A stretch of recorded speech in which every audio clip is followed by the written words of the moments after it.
सरकार तमाम कानूनी पेचीदगी के बीच राज्य निर्वाचन आयोग ने बिहार में जो नगरपालिका का चुनाव होना था, नगर निकाय का चुनाव होना था, जिसको हाईकोर्ट के आदेश पर कुछ दिनों के लिए टाल दिया गया था, उसको लेकर अभी थोड़ी देर पहले राज्य निर्वाचन आयोग ने एक नोटिफिकेशन जारी किया है और आचार संहिता को लागू रखते हुए प्रथम चरण का चुनाव 18 दिसंबर को और दूसरे चरण का चुनाव 28 दिसंबर को करने की घोषणा कर दी है।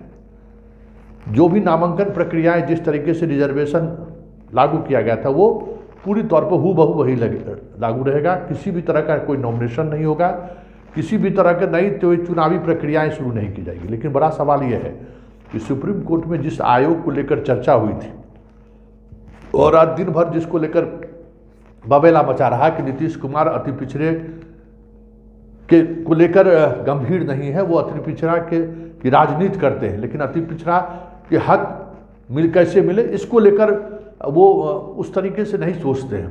वो उनकी सिर्फ राजनीतिक मंशा रहती है। और शाम होते होते कई वरिष्ठ वकीलों से भी हमारी बात हुई, जरा पहले आप सुन लीजिए।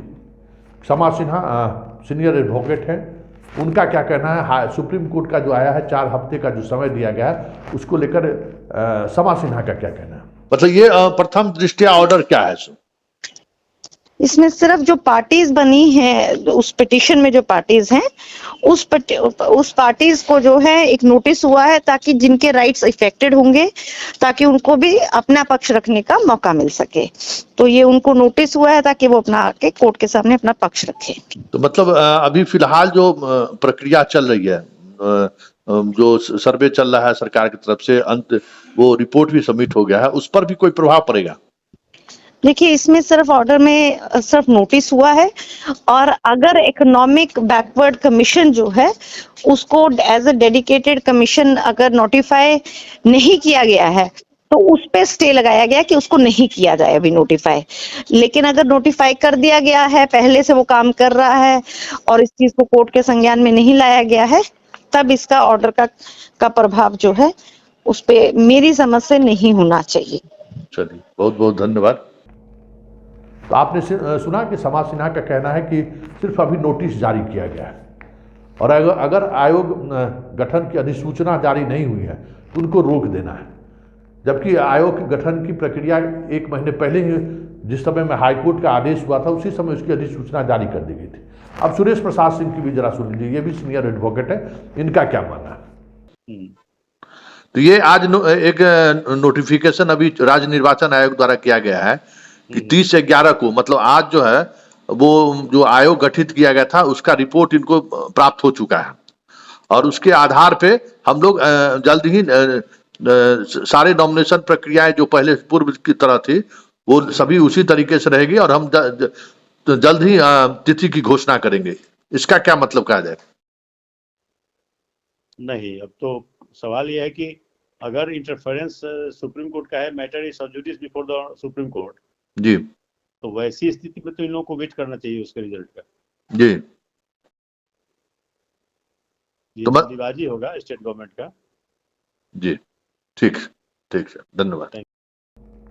तो आपने सुना पटना हाई कोर्ट के सीनियर एडवोकेट की राय कि क्या राय है, और उस राय के बीच चुनाव की घोषणा हो चुकी है। तो मतलब ये बिगुल बज चुका है।